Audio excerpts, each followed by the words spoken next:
The internet gives us the freedom to talk with friends, make art, start a business, or speak out against our governments, all on an unprecedented scale. This isn't a coincidence. The internet's design came out of open, inclusive discussions by a global community of scientists and engineers, so there was no pressure from above to lock it down.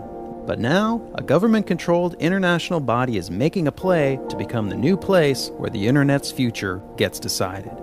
It's called the International Telecommunication Union, or ITU, and in December, the world's governments will meet to decide whether to expand its mandate to making important decisions about the net.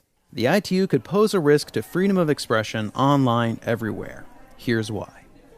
First, the basics. Nobody owns the internet. It's a collection of independent networks around the world. Anybody can build one.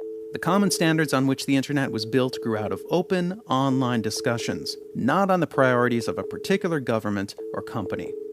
But now, let's meet the ITU. First, the ITU is old. Really old. Not CDs old, not rotary phone old, telegraph old. As in Morse code. When founded in 1865, it was called the International Telegraph Union. Unlike the internet, the ITU was not built on open discussions among scientists and engineers. Instead, only governments have a vote at the ITU, and these votes take place behind closed doors. If governments succeed in giving the ITU more power to make decisions about the internet, we get an old-school, top-down, government-centric organization, replacing the open, bottom-up governance that made the internet so world-changing. And that's just the beginning of our problems.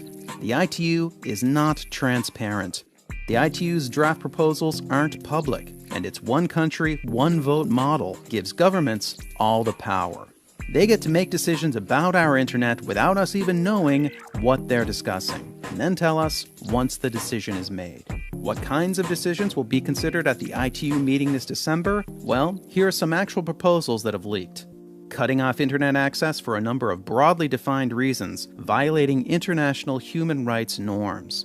Giving governments more power to monitor internet traffic and impose regulations on how traffic is sent.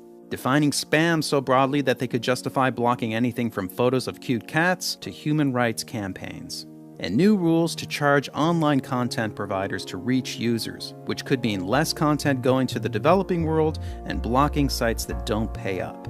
But the really scary part, the countries pushing hardest for ITU control are the same countries that aggressively censor the internet. In Russia, making a YouTube video against the government can get you 2 years in jail.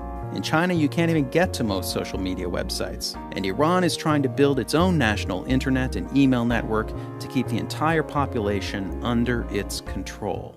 Now, the ITU also does good work. They help the developing world establish telecommunication networks and expand high-speed broadband connections, and existing internet governance isn't perfect. The US has outsized influence and authority when it comes to this.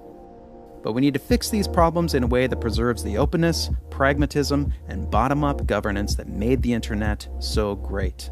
This December, our governments meet to make their final decisions about the internet's future.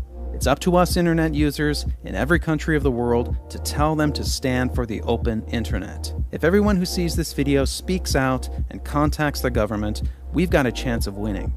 Help us share this video and visit this site to speak out and contact your government right now. Let's use the internet's global reach to save it. Tell your leaders to oppose handing over key decisions about the internet to the ITU.